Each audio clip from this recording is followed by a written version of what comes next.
خب کی به نظرت عوض میشه این چهره؟ نمیشه همیشه همینجوری بمونه که. ورزش میکنم، سالم زندگی میکنم، گوشت نمیخورم، اگرم بخورم فقط کبابیش.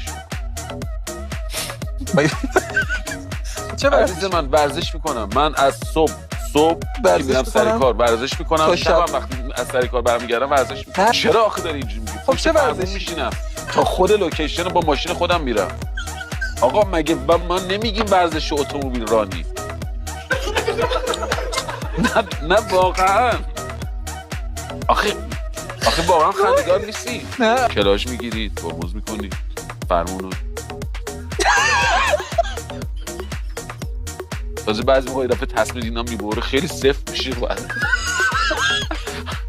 هیدرولیکت هم کار نمیکنه، تمام بازوها درد میگیره، بعد شبش بری منیزیم بخور. چه خدا.